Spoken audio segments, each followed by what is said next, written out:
Ini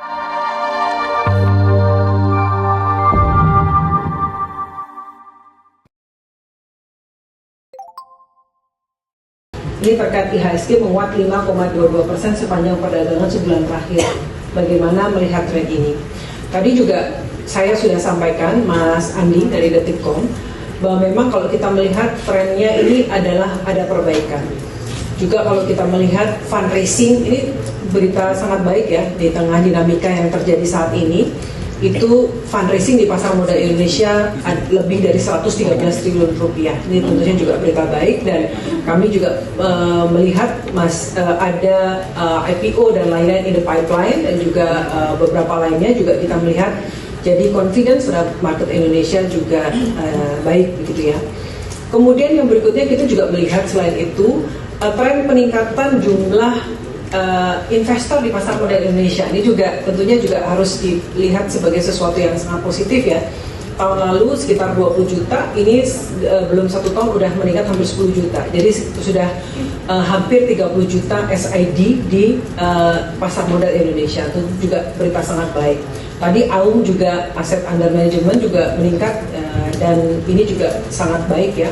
Dan juga nanti kita melihat ada beberapa produk baru ya, seperti ETF emas dan lainnya. Kami juga yakin ini juga akan semakin meningkatkan minat orang berinvestasi di pasar modal Indonesia.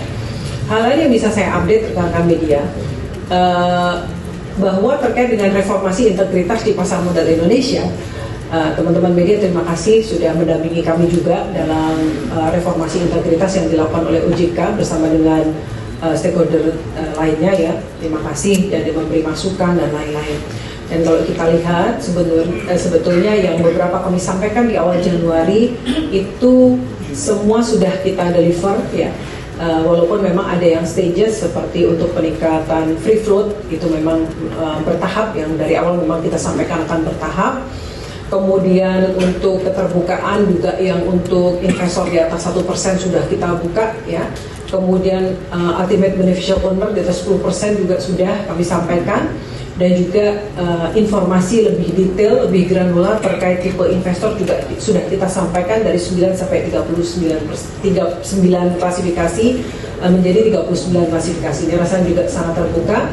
Dan juga yang satu yang sangat diapresiasi juga adalah adanya HSC ya, High Shareholding Concentration list, di mana baru-baru ini kita menambahkan kriteria. Jadi kita menambahkan price impact ratio. Nah, ini juga sangat diapresiasi oleh investor-investor, dan ini rasanya juga semakin baik untuk mengurangi potensi manipulated trading ya, atau coordinated trading di pasar modal Indonesia. Kemudian kami juga terus berkomitmen untuk melakukan enforcement terkait kasus-kasus yang sudah terjadi beberapa waktu yang lalu, dan saat ini tim sedang ya beberapa sudah kami berikan sanksi, namun beberapa juga akan segera diumumkan terkait dengan pengumuman dari enforcement yang dilakukan oleh OJK. Dan tentu saja ini menunjukkan keseriusan kami untuk melakukan perbaikan dan melakukan reformasi integritas di pasar modal Indonesia. Kami juga baru bertemu dengan lebih dari 100 investor global ya di luar kemarin, dan kami mendengarkan berbagai masukan yang sangat baik, dan secara umum mereka juga mengapresiasi atas seluruh inisiatif yang kita lakukan, dan yang ditunggu adalah konsistensinya. Jadi kami menyampaikan bahwa kami berkomitmen untuk terus konsisten melakukan reformasi integritas di pasar modal, dan terutama dari sisi enforcement.